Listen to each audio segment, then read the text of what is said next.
Welcome back to Lady Tradie. Today I would really like to show you some different ways that you can use chalk paint. I know it's super popular at the moment to use chalk paint on furniture flipping and numerous other things. I want to show you 4 different ways to use it today. The first is a smooth finish. The second is more country style. The third is that worn look, so seeing the timber through the chalk paint. And finally, the last one is to have 2 colours of chalk paint working together. So what I'm going to do is split up this nice pine board into 4 sections and show you how to do each one of those in turn. For the smooth finish, I'm going to use a foam brush today. Now, foam brushes come in a variety of sizes, so it's up to you. I'm just going to use a small one on this small project today. You could alternatively use a foam roller as well. I just find that using a roller on furniture is quite difficult because there's often intricate little pieces that you have to paint around. So smooth it on gently, apply a nice thick coat. To do the smooth finish, we will apply 2 coats overall. We'll do coat 1, allow it to dry for 2 hours, sand it back thoroughly, and then apply coat 2.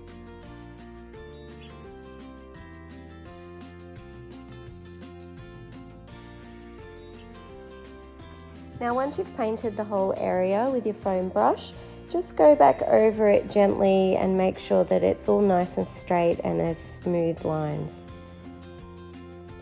To get a really smooth finish, I like to give it a thorough sand. Sanding in small circles makes it really nice and smooth. It flattens out any bumps or edges that might have occurred during painting. So thoroughly go around the whole area in small circles until it feels smooth to touch as well as appears smooth.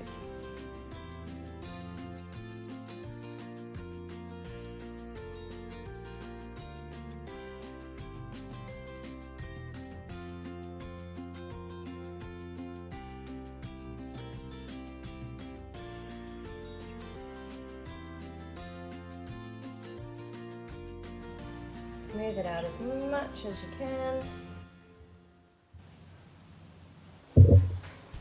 Now we'll do the country finish here. So I'm using a brush.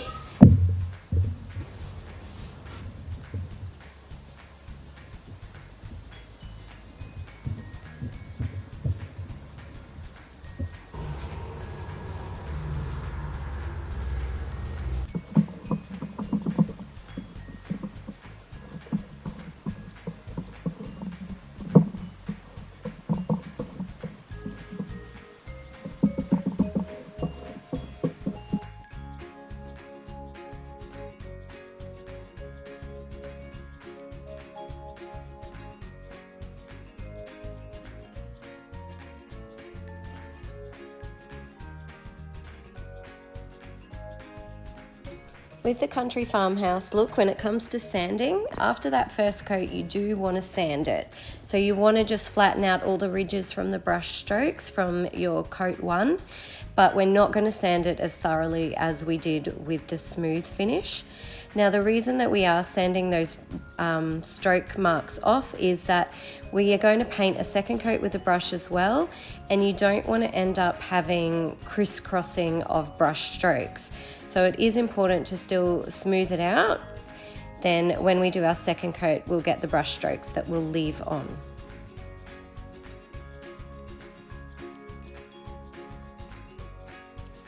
So apply a nice thick coat as the second coat, remembering to keep all of your brush strokes nice and parallel and lined up.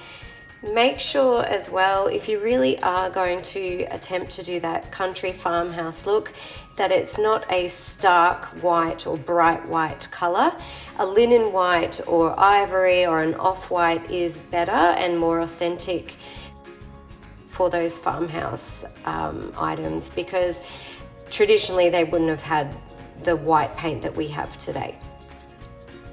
So go ahead and do that thick coat, and then as you go back over it, smooth out and make all of those brush strokes nice and parallel.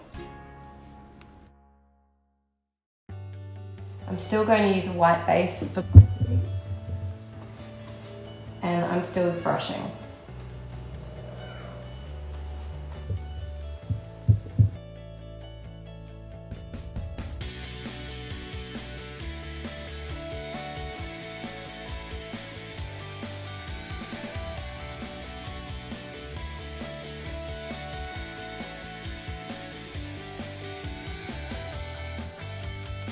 Now for this weathered look, I still want to give it a quick sand, but it will just be a quick sand. For this one, I'm only applying 1 coat of paint. So what I'll do is get some sandpaper, about 120 grit should work fine, and I will go over the whole area, and then I will more roughly go over the areas where I want the timber to show through.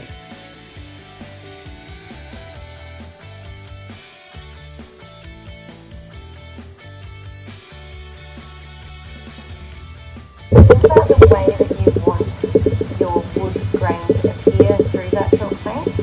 I would strongly suggest going with the grain, so take note of the direction of the grain before you paint it. So go with the grain and think about the pattern and the area that you want to expose the timber through. So do that before you get started. I'm just going to give this a rough weathered look all over. But if you're doing the front of drawers or things like that, you might want that weathered look to be around the handles where it may more naturally occur, or the edges of drawers, the outer edge of cupboard sides, the top edges of tables, etc. So think about where you want that to appear.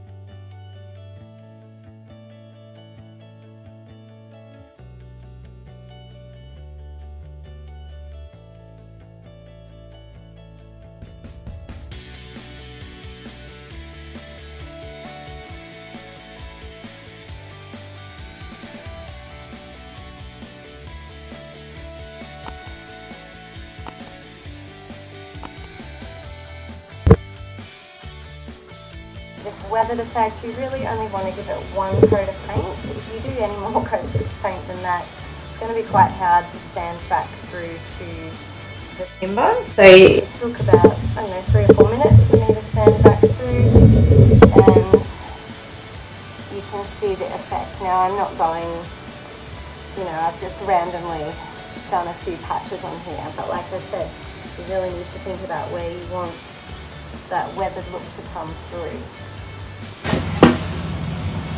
If you like the whitewashed effect, you would give it a coat of paint, and before it dries, using a damp cloth, wipe it over, and it just leaves that really thin whitewashed look, so you can see the timber through it. That's a lot easier wiping down wet paint than trying to sand through it to get the whitewash effect. So you really only want to do the sanding if you're looking at that weathered finish. Okay, this final finish that I am showing you today is going to be a 2-tone finish. Now I'm using a white base for this, so I'm only going to apply 1 coat of thick white paint with a brush, and then I will be using a blue in the second coat.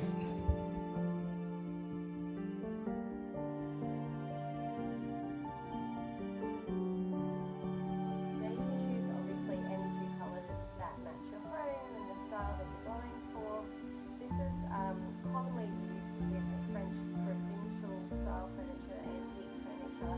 Lots of people do really creative and clever things with mats and golds and things like that, and there's some beautiful finishes out there due to this technique. So what I'm going to do is paint over my white with the blue. I'll allow that to dry for 2 hours, and then I'll come back and give it a light sand so that you can see the white coming up through the blue paint. Now, very similar to the one that we sanded to see the timber grain through it, you want to think about the areas that you're going to sand down. So the same principle applies. Generally speaking, you would sand down areas that are more likely to be worn through wear and tear, and that looks like a more natural piece of furniture that has, you know, aged over time.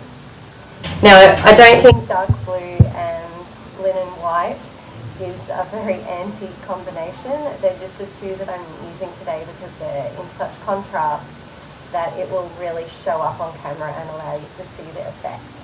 A lot of people that do that use very similar colours or colours in similar tones, but maybe lighter shades, or even, like I said, golds and silvers, that they just have this subtle effect coming through. It can look really beautiful as well. So using the golds or the silver underneath as the base coat, and then applying the colour on top. So when you're sending the colour back, you're getting a little bit of that shine from the metallic paint through. So here we go.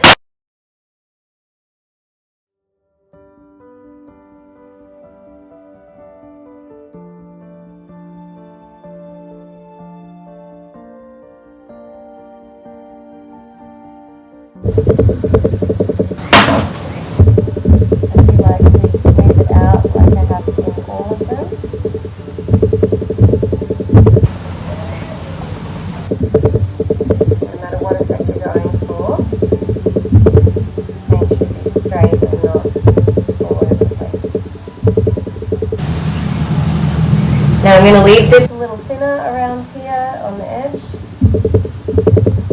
and I'll come back in a couple of hours and finish that off.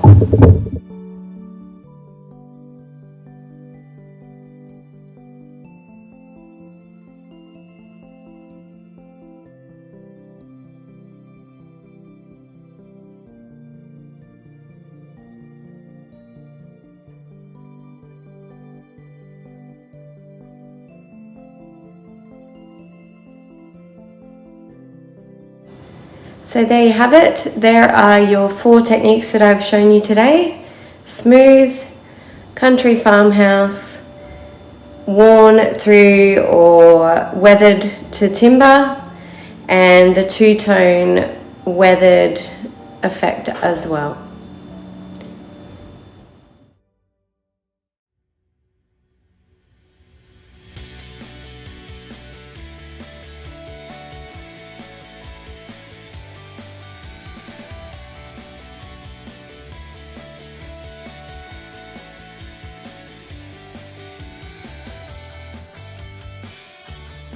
So now you know all the techniques. Enjoy deciding which one works best for you and have fun.